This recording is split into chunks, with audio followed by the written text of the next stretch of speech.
میں نے جیسے اپنی بہو کو علی کے کمرے میں ایک دوسرے کے ساتھ دیکھا تو میرے پیروں تلے سے زمین نکل گئی۔ وہ دونوں ایک دوسرے کے ساتھ۔ میرا نام نازش ہے۔ فیصلہ آباد میں ہمارا اپنا 2 منزلہ مکان ہے۔ گھر میں میرے میاں، ہمارا بیٹا اور بہو رہتے ہیں۔ میرے میاں اور بیٹا دونوں ٹرک ڈرائیور ہیں اور فیصلہ آباد سے کراچی، کوئٹہ اور پشاور جیسے لمبے روٹس پر ٹرک چلاتے ہیں۔ وہ اکثر کئی ہفتے گھر سے دور رہتے ہیں اور میں اپنی بہو کے ساتھ گھر پر اکیلی ہوتی ہوں۔ آج کل زمانہ بہت خراب ہے، اس لیے ہم اکیلی عورتیں گھر میں ڈرتی بھی تھیں اور نامحرم یا انجان کرائے داروں سے بھی خوف آتا تھا کہ نہ جانے کون کیسا ہو۔ اسی کشمکش میں دن گزر رہے تھے کہ ایک دن میری کزن کا فون آیا۔ اس نے بتایا کہ گاؤں سے اس کی ایک سہیلی کا بیٹا جس کا نام علی ہے، فیصل آباد گریجویشن کرنے آ رہا ہے۔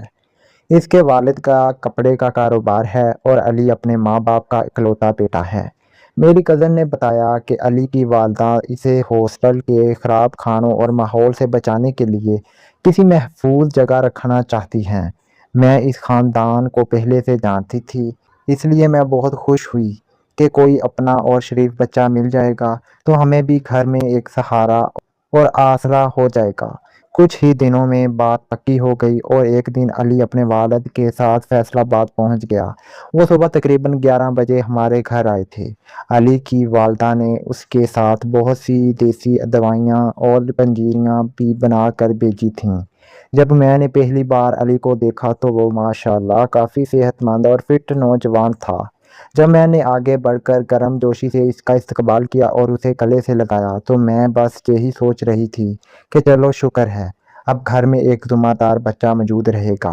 لیکن اس لمحے مجھے اندازہ ہوا کہ شاید علی اس طرح گلے ملنے پر تھوڑا عجیب اور جھجک محسوس کر رہا تھا۔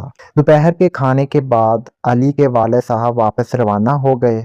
تب تک میری علی سے بات چیت ہوتی رہی۔ میری بہو اپنی سہیلی کی شادی کی خریداری کے لیے باہر گئی ہوئی تھی۔ جب علی کے والد چلے گئے تو میں نے اس سے کہا، آؤ میں تمہیں تمہارا کمرہ دکھا دیتی ہوں۔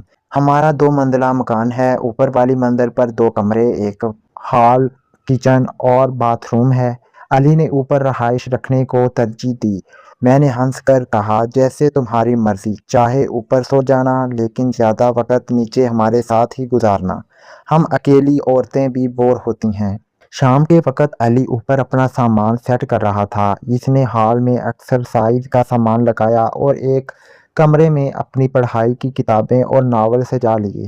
اتنے میں باہر کے دروازے پر گھنٹی بجی۔ علی نے اوپر سے ہی جھانک کر دیکھا تو میری بہو اپنی سہیلی کے ساتھ شاپنگ سے واپس آ چکی تھی۔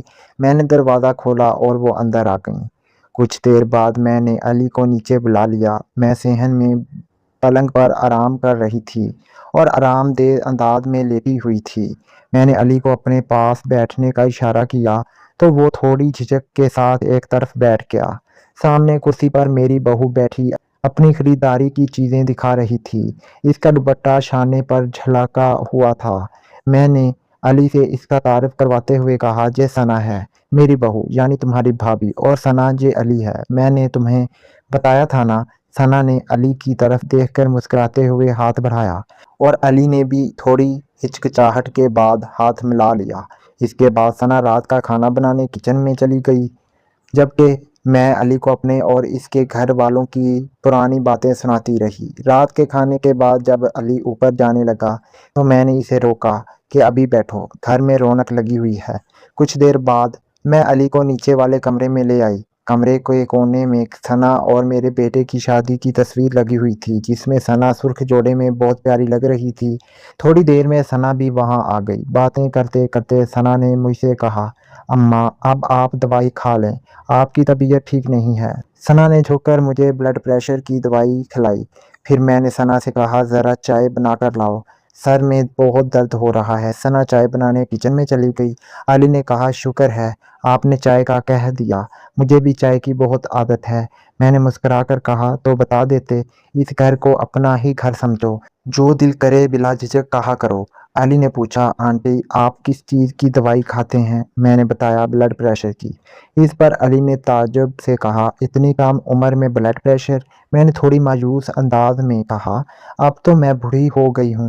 علی نے فوراً کہا، ارے نہیں آنٹی، آپ تو ثنا بھابی کی ساس ہی نہیں لگتی، ایسا لگتا ہے جیسے ان کی بڑی بہن ہوں۔ آپ بہت گریسفل ہیں۔ علی کی یہ بات سن کر میرا دل خوش ہو گیا اور میں بے اختیار کھل اٹھی۔ سچی؟ میں نے جیسے شرما کر کہا۔ چل جھوٹے، علی بولا۔ سچی آنٹی، آپ تو ابھی جوان ہیں۔ میری آنکھوں میں ایک چمک آ گئی۔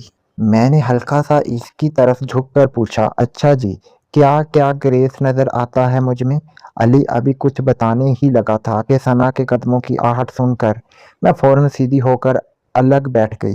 چائے پیتے وقت ہم عام باتیں کرتے رہے، پھر علی نے کہا، چلیے آپ آرام کریں، میں بھی اپنے کمرے میں جاتا ہوں۔ تب میں بھی اٹھی اور کہا، میں بھی اپنے کمرے میں چلتی ہوں، یہ تو ثنا کا کمرہ ہے۔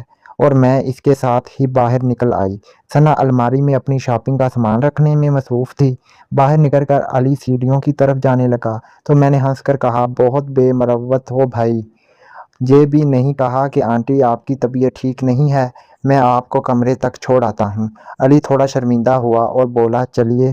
برآمدے کے پاس ہی میرا کمرہ تھا، میں اسے اندر لائی، جہاں میری کچھ سال پرانی ایک خوبصورت تصویر لگی ہوئی تھی۔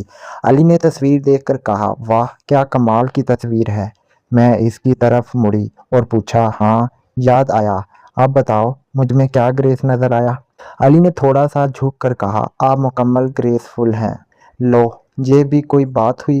میں نے آبرو اٹھا کر کہا، شرماؤ نہیں، تم تو بہت شرمیلے ہو۔ میں نے پیار سے اس کے رخسار کو چھوا۔ علی نے تھوڑی ہمت جمع کی اور بولا، اگر آپ غصہ نہ کریں تو بتاؤں؟ لو، اپنی تعریف پر بھی کوئی غصہ کرتا ہے؟ میں نے اسے آگے بولنے کا حوصلہ دیا۔ علی نے ہمت کر کے کہا، آپ کی فگر بہت کمال کی ہے۔ میں ایک لمحے کے لیے خاموش ہو گئی، مجھے اتنی بے باکی کی امید نہیں تھی۔ اگلے ہی لمحے میرے گال لال ہو گئے۔ میں نے مسکراتے ہوئے مصنوعی غصے سے کہا، بدتمیز۔ علی نے منہ بنا کر کہا، دیکھا آپ نے ڈانٹ دیا نا۔ ارے میں نے کب ڈانٹا؟ میں اس کے قریب آئی اور کہا، یہ تو میں نے لاڈ سے کہا ہے۔ علی نے مزید ہمت پکڑتے ہوئے مجھ سے ایک اور بے باک سوال پوچھ لیا۔ سوال سن کر میں بالکل چپ ہو گئی اور خاموشی چھا گئی۔ علی کو لگا شاید اس سے کوئی غلطی ہو گئی ہے، اس لیے وہ سر جھکائے کمرے سے باہر نکلنے لگا۔ جب وہ 2 قدم باہر نکل گیا تو میں نے دروازے کے پاس کھڑے ہو کر اسے آواز دی، او لڑکے۔ علی نے مڑ کر دیکھا۔ میں نے شرما کر کہا، 40، اور فوراً مسکرا کر اپنے کمرے کا دروازہ بند کر لیا۔ کچھ دیر بعد علی اوپر اپنے کمرے میں موجود تھا کہ سائیڈ ٹیبل پر رکھے فون کی گھنٹی بجی۔ اسے معلوم نہیں تھا کہ وہ انٹرکام ہے۔ کچھ دیر بعد سیڑھیوں سے ثنا کی آواز آئی، علی۔ علی نے چونک کر کہا، جی۔ ثنا سیڑھیوں پر کمبل لیے کھڑی تھی اور بولی، جاگ رہے ہو؟ تم انٹرکام کیوں نہیں اٹھایا؟ تمہارے کمرے کی لائٹ جلتی دیکھ کر میں نے آواز دی، کمبل رکھنا بھول گئی تھی، رات کو ٹھنڈ ہو جاتی ہے۔ ثنا نے اسے کمبل دیا اور انٹرکام کا طریقہ سمجھاتے ہوئے کہا، اگر کبھی کوئی کام ہو تو انٹرکام استعمال کر لیا کرو، اس کا دوسرا سیٹ نیچے میرے کمرے میں ہے۔ علی کے انٹرکام پر بات کرنے کے بعد دل میں عجیب سی خوشی تھی۔ اس نے ثنا کا شکریہ ادا کیا اور بات ختم ہو گئی۔ اگلی صبح علی کی آنکھ دیر سے کھلی اور تقریباً 11 بج رہے تھے۔ ورزش کی عادت ہونے کی وجہ سے اس کا جسم ڈھیلا پڑ رہا تھا، اس لیے اس نے دیر سے ہی صحیح لیکن حال میں کثرت سے ورزش شروع کر دی۔ وہ ہینڈ فری لگا کر تیز میوزک کے ساتھ ڈنڈ لگا رہا تھا اور ساتھ ہی اس کا ذہن رات کے واقعات کے بارے میں سوچ رہا تھا۔ کچھ دیر بعد اس نے اپنی شرٹ اتاری اور پریکٹس میں مگن ہو گیا۔ اچانک کسی نے اسے کندھے سے چھوا۔ علی چونک کر پلٹا تو سامنے ثنا کھڑی تھی۔ ثنا نے تھوڑی گڑبڑاہٹ کے ساتھ کہا، میں کب سے اوپر آ کر آوازیں دے رہی ہوں اور تم جہاں پہلوان بنے ہوئے ہو، جلدی سے نیچے آؤ، اماں ناشتے پر تمہارا انتظار کر رہی ہیں۔ یہ کہہ کر ثنا تیزی سے واپس نیچے چلی گئی۔ کچھ دیر بعد جب علی فریش ہو کر نیچے آیا تو نازش آنٹی برآمدے میں بیٹھی ہوئی تھیں۔ کچھ دیر بعد جب علی فریش ہو کر نیچے آیا تو میں برآمدے میں بیٹھی ہوئی تھیں۔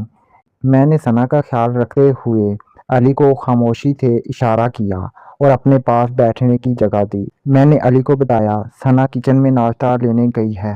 علی نے موقع دیکھ کر ہولے سے کہا، کیسی طبیعت ہے اب آپ کی؟ آج تو آپ بہت خوبصورت لگ رہی ہیں۔ میں نے مسکرا کر آہستہ سے کہا، بدتمیز، خوبصورت ہونے کے ساتھ ساتھ میں ایک ساس بھی ہوں، تھوڑا دھیان رکھا کرو۔ ویسے اب میری طبیعت بہت بہتر ہے۔ آج کیا فیصل آباد میں کہیں باہر جانے کا ارادہ ہے؟